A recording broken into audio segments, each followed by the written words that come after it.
1976 inta aan dagaalkii Itoobiya la gelin. ciidanka xoogga dalka Soomaaliyeed iyo dawladda qeybaheeduna waxay markaa marayeen heerarkii ay ugu xoogga badnaayeen. diyaarad yar oo dalxiis ah oo dalalka Yurub laga leeyahay ayaa si fasax la'aan ah u soo gashay hawada Soomaaliya dhanka Djibouti xiga. diyaaraddu waxay ahayd kuwa dadka lacagta leh ay kireystaan, waxaana soo kireystay gabar reer Yurub ah iyo ninkeeda, 2 malxiis oo la socda, duuliyaha iyo kaaliyihiisa. 6 qof oo kaliya ayaa diyaaradda saarnaa. dadku sida la sheegay waa dad maalqabeenna ah oo lacag leh, dalxiis aroos oo bishoodii ugu horeysay ku jira, waxayna u dhasheen dalalka Scandinavian-ka. dalal badan hadday soo mareen, Djiboutina safarku la soo gaaray. waxay gabadhii arooska ahayd xiisaynaysay jasiiradaha ku yaala bariga Afrika ee Tanzania iyo meelaha u dhow. haddii taa la go'aansaday waa in hawada Soomaaliya oo geeska Afrika ku taalla mara. waxaa ogolaanshiyo fasax loo soo qortay waaxda maamulka hawada Soomaaliya, taasoo codsigii diiday. markii ay ku qanci weyday sababihii ay soo qoreen, mar labaad ayay codsigii dib u soo celiyeen. jawaabtiina diidmo ayay noqotay, waayo xilligaasi shakiye ayaa jiray. waxayna dawladdu ka shakisay inay basaasayaal noqon karaan ama jawaasiis. caddaymo wax qanciyana ma keenin oo duul isla weyn ayay ahaayeen. maba soo dhigan meesha. dawlad yar oo Afrika ah ayaa hadal idinku soo celin karta. waa siduu waa hore ka sheegay Ismaaciil Mire, allaha u naxariistee, Richard Cofield kibirkiisa markuu soo wariyey isagoo yidhi, kaskiisaba ma gelin, wiil yar baa keebka kuu qabane, ragow kibirka waa lagu kufaa, kaaha la ogaado.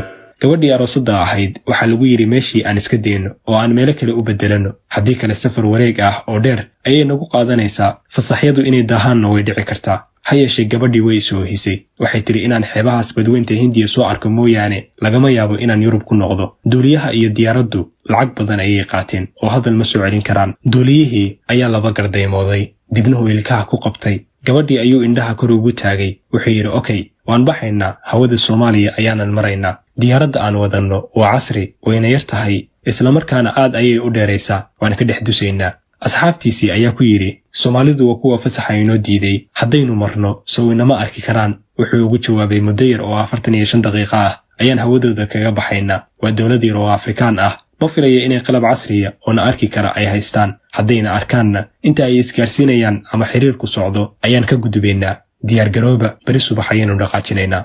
subaxii dambe ayuu duuliyihii diyaaraddu furaha ku wareejiyey. Djibouti ayuu ka soo kacay. daqiiqado kadibna hawada Soomaaliya ayuu soo galay. markiiba raadaarkii Berbera ayaa diyaaradda ku qabtay. waa lala hadlay, maxaad tihiin? hawo qaldan ayaad soo gasheen, dib u noqda.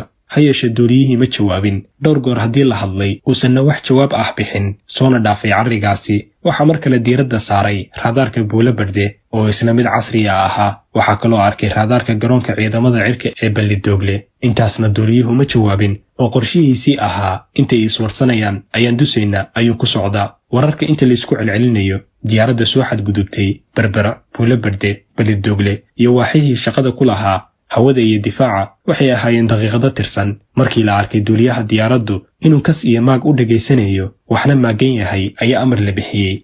isla markiiba 2 diyaaradood oo kuwa dagaalka ah nooca miiga loo yaqaan ayaa garoonka militariga ee Balidoogle ka kacay. 2dii diyaaradood daqiiqado yar gudahood waxay hareeraha ka mareen diyaaraddii ajnabiga ahayd. waxaa diyaaradahan wada saraakiil Soomaali ah. mid waa kabtan, 3 xidigood garbaha ku wata, midna waa 2 xidigood.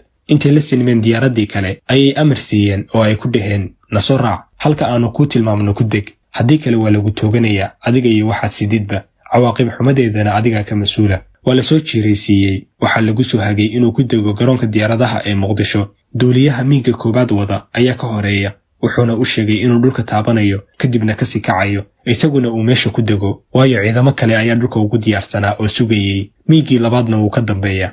duuliyihii Soomaaliga ahaa intuu baalasha raariciyey oo dhulka si fudud u taabtay ayuu kasii booday. ilbiriqsiye isku dhow ayay 2dii miig garoonka dhanka Afisiyone korkiisa u dhaafeen, iyagoo 2 dhinac badda iyo beriga u kala baxay, welina isha ku haya diyaaraddii la soo qabtay inay si nabada u degtay. ha yeeshee aadane waa yaabe, waxaad mooddaa duuliyaha diyaaradda yari inaanu weli isdhiibin. waxaanay ka guuxaysa maankiisa, sidee adigoo nin reer Yuruba dawlad yar oo Afrikaan ahi kuu celin kartaa? isaguna intuu cagta dhigay ayuu isla markiiba kor u kacay oo dhanka badda u xawaareeyey, isagoo malaha isleh xagga badda ayaad xuduuddooda dhaqsi uga bixi kartaa. laakiinse waa hubantay inuu xisaab qaldan isku dhufsaday. Soomaaliyana warkeedu uu ku yaraa.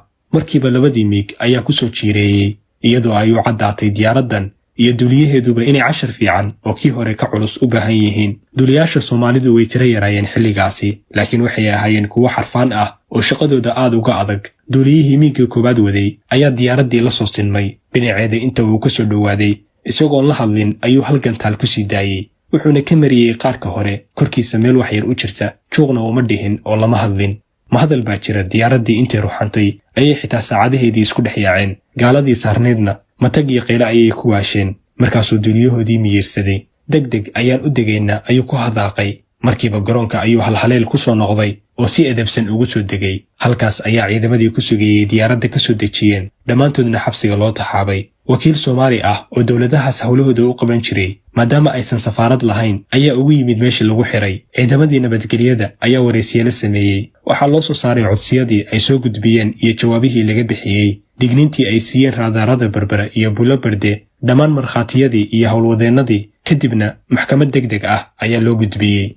maba aysan inkirin. wuxuu duuliyihii si cad u qirtay inuu u bareeray inuu hawada soo galo, mana aanan islahayn buu yidhi. dowladdan yarta ah ee Afrikaanka ah ayaa qalab haysata casriya ama idinsoo qaban karta, laakiin aad iyo aad ayaannu Soomaaliya ugu soo qaldannay, sidaasna marna ma aanan moodayn, ayuu ku jawaabay. maxkamaddu waxay ku xukuntay xarig iyo ganaax duuliyaha iyo shirkaddiisaba.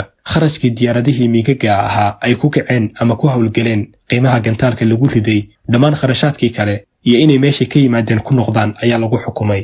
xabsigana inay gadan karaan ayaa markii dambe lagu beddelay. lacag aad u fara badanna waa laga qaaday.